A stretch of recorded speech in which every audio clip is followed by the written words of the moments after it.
नमस्कार बंधुरा एखनकार रेसिपि बाहारी फुलकपि। बाहारी फुलकपि रान्ना करार जन्य प्रथमे फुलकपि केटे धुए निएछि आर निएछि একটা মিডিয়াম সাইজের আলু নিয়েছি, দুটো তিনটে গাজর টুকরো করে কেটে নিয়েছি আর নিয়েছি কটা সিম আর দিচ্ছি বিউলির ডালের বড়ি। প্রথমে কড়াইতে তেল দিয়ে বিউলির ডালের বড়িগুলো খুব ভালো করে ভেজে নিতে হবে, একদম লাল লাল করে ভেজে নিতে হবে। ভেজে নেওয়া হয়ে গেছে, এবার তুলে নিচ্ছি। তারপরে কড়াইতে আলু দিয়ে দিয়েছি, আলুগুলোকে খুব ভালো করে ভেজে তুলে নেব।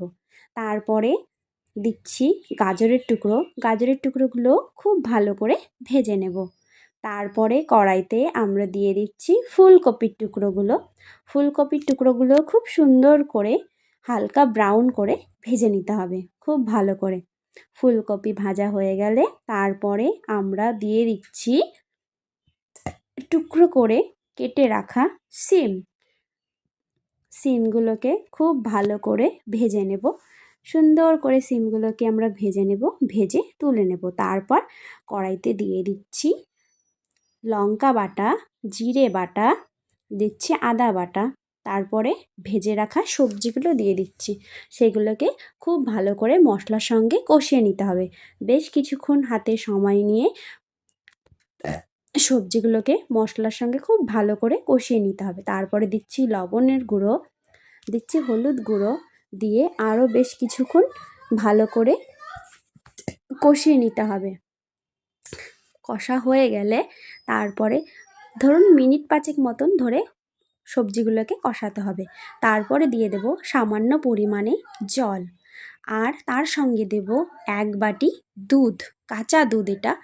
দুধটা দিয়ে খুব ভালো করে নেড়ে চেড়ে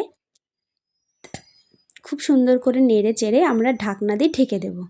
তারপরে মাঝে মাঝে ঢাকনা উঁচু করে আমাদের দেখতে হবে সবজিটা গলেছে কিনা। আমাদের তরকারিটা খুব ভালো করে ফুটছে, জলটাও প্রায় শুকিয়ে গেছে আর আমাদের সবজিগুলো খুব ভালো করে সিদ্ধ হয়ে গেছে। ব্যাস এরকম সময়ে আমরা দিয়ে দেব 1 চামচের মতন ভাজা গুঁড়ো মশলা। এই মশলার গুঁড়োটা আমি বাড়িতেই তৈরি করেছি। আমার চ্যানেলে এই গুঁড়ো মশলার রেসিপিটা আছে, আপনারা চাইলে কিন্তু অবশ্যই দেখতে পারেন।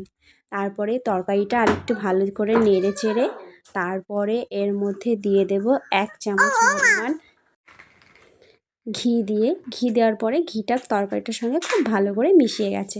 এবার আমাদের তরকারি রেডি, নামিয়ে ফেললেই ব্যাস রেডি আমাদের পাহাড়ি ফুলকপি। আর আপনারা যারা আমার চ্যানেলে নতুন দেখছেন তারা অবশ্যই আমার চ্যানেলটাকে সাবস্ক্রাইব করে দেবেন আর একটা করে লাইক করে দেবেন please. Thank you so much.